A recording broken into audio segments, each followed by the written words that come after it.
2026 ரிஷபராசி நேயர்களுக்கு எப்படி இருக்கும்? உங்கள் மனம் போல் எல்லாம் நல்லா நடக்குங்க. 4 வருஷமாக எதிர்பார்த்துட்ருக்கீங்களே, அது விசாவாகட்டும், க்ரீன் கார்டாகட்டும், வெளிநாடு வாய்ப்பாகட்டும். சில பேருக்கு இந்த குரு ஜூனில் மாறுறாரு இல்லைங்களா, அந்த டைமில் போயிட்டு போயிட்டு வரா மாதிரி சில வாய்ப்புகள் வரும். சார் ஒரு 6 மாதம் போயிட்டு வாங்க சார், இந்த உள்ளூர்லேயே இருந்தீங்கன்னா பெங்களூர் போயிட்டு வரீங்களா, மைசூர் போயிட்டு வரீங்களான்னுவாங்க. அதே வெளிநாடாக இருந்தால், சார் ஜெர்மன் போகிறீங்களா, நீங்கள் ஸ்டேட்ஸுக்கு போயிட்டு வாங்க, லண்டன் போயிட்டு வாங்க, ஒரு 6 மாதம் போயிட்டு வந்துடுங்க சார், உங்களுக்கு பெர்மனெண்ட்டாக நாங்கள் தரோம் அப்படின்னு சொல்லுவாங்க. அதை ஹெசிடேட் பண்ணாதீங்க, ஒத்துக்குங்க. அதே மாதிரி வியாபாரிகள் கூட ஒரு பிஸ்னஸ் கான்ஃபரன்ஸ் நடக்குது அப்படின்னா எல்லாரோடையும் சேர்ந்து போயிட்டு வாங்க. சார் வாய்ப்பு கிடைக்குமா சார், நாங்கள் 4 வருஷமாக ரொம்ப கஷ்டப்பட்டுக்கிட்டு இருக்கோம், இதுலேயும் எங்களுக்கு 7.5 சனி ஆரம்பிக்க போகுது, நீங்களாக கற்பனையை வச்சுக்காதீங்க.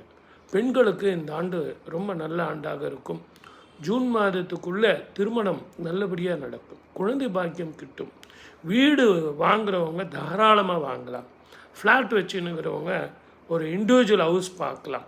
அதே மாதிரி ஒரு சின்ன வீடு கட்டிக்கிட்டு இருக்கவங்க பெரிய வீடு கட்டலாம். அதுலேயே மேல் மாடி, முதல் மாடி, 2வது மாடி கட்டி வாடகைக்கு விடலாமா சார், வருமானங்களை நம்ம பெருக்கிக்கலாமா அப்படின்னா கண்டிப்பாக நீங்கள் செய்யலாம். ரிஷபராசிக்கு நிறைய வாய்ப்புகள் உங்களுக்கு கதவை தட்டும்.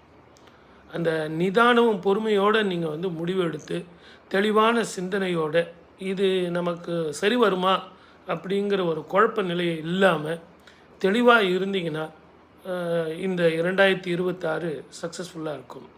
அதே நேரத்தில் தாயினுடைய உடல் நிலையில் கொஞ்சம் ஒரு பேசிக் பிரச்சனை தான் வரும், பயப்படாதீங்க. உடனே சளி சம்மந்தமான, மூட்டு வலி, கால் வலி சம்மந்தமான பிரச்சனைகள் இருக்கும்.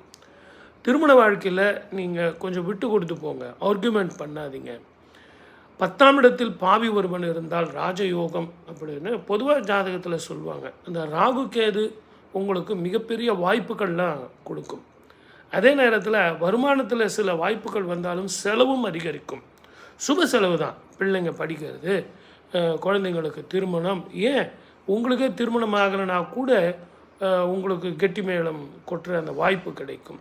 வீட்டில் சுப காரியங்கள் நடக்கும். கடன் வாங்கி கல்யாணம் பண்ணலாம், அப்படி ஒரு வாழ்க்கையெல்லாம் வரும். சார் கடன் என்ன சார், ஏற்கனவே வருமானம் இல்லைன்னு சொல்கிறேன், நீங்கள் செலவுக்கு பதில் சொல்கிறீங்களே அப்படின்னா கவலைப்படாதீங்க சார். இந்த 2026 உங்களுக்கு சாதகமாக இருக்கும்.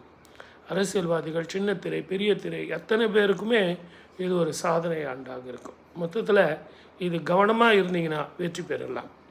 வாழ்க வளமுடன். All the best.